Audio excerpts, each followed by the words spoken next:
నమస్కారం సార్, నా పేరు Mohammed Qutbuddin, today TV Medak district staff reporter. నమస్తే అందరికీ. నేను పల్లె రామచందర్ గౌడ్, టీపీసీసీ రాష్ట్ర అధికార ప్రతినిధి. ప్రతి ఒక్కరికి కూడా కోరుకోవడం ఏంటంటే మన పరిసరాలను పరిశుభ్రంగా ఉంచుకోవాలి. దాంతోనే మనకు అన్ని రకాలుగా ఇబ్బందులైనా నష్టమైనా జరుగుతుంది. ప్రతి ఒక్కరు కూడా మన పరిసరాలను శుభ్రపరిచే రకంగా ఉండాలి. నేను ప్రతి ఒక్కరికి కూడా మనవి కోరుకునేది ఏంటంటే మన పరిశుభ్రతతో పాటు ఫుడ్ అంటే అన్ని రకాల అలవాట్లు కూడా మంచి అలవాట్లు ఉండాలి. దాంతోనే లైఫ్ ఉంటుంది.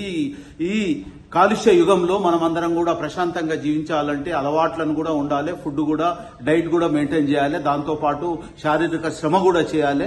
పరిసరాలను పరిశుభ్రంగా ఉంచుకోవాలని సందర్భంగా కోరుకుంటూ ప్రతి ఒక్కరు కూడా పరిశుభ్రత పాటిస్తేనే భవిష్యత్తు ఉంటుంది. అదే రకంగా నీళ్లు ఇప్పుడు వర్షాలు పడ్డ తర్వాత మనకు కొన్ని డిసీజ్ వస్తుంది. దానికి సంబంధించింది కూడా మున్సిపల్ అధికారులు, గ్రామ పంచాయతీ అధికారులు చెప్పే పాటించాల్సిన సూత్రాలను పాటించాలని కోరుకుంటూ అధికారులకు కూడా నేను రోజు మనవి చేస్తున్నాను. ఏంటంటే మీరు గ్రౌండ్ లెవెల్ గా ప్రత్యక్షంగా ప్రజలతో మమేకమై ప్రతి విషయాన్ని, ప్రతి ప్రాబ్లం ని కూడా ప్రతికి సంబంధించిన సమస్యలను తెలుసుకుని ఆ సమస్య పరిష్కరించే రకంగా ఉండాలి. పొద్దున సాయంత్రం కూడా ప్రజలతో మమేకమై ప్రతి ఇంటింటికి గల్లీ గల్లీకి పోయి ప్రతి సమస్యను తెలుసుకుని ఎక్కడ ప్రాబ్లం ఉంది, మీతో నైన సమస్యను మీరు పరిష్కరించండి, మీతో కాంది అధికారులకు ఫార్వర్డ్ చేసి వాళ్ళని అధికారుల నుంచి రిక్వెస్ట్ చేసుకుని దాన్ని పర్మిషన్స్ తీసుకుని అవి కూడా చేయాలని నేను సందర్భంగా చేసుకుంటూ భవిష్యత్తుకు మనమందరం బాగుండాలంటే అన్ని రకాలుగా మనకు తెలిసిన మంచి అలవాట్లను మంచి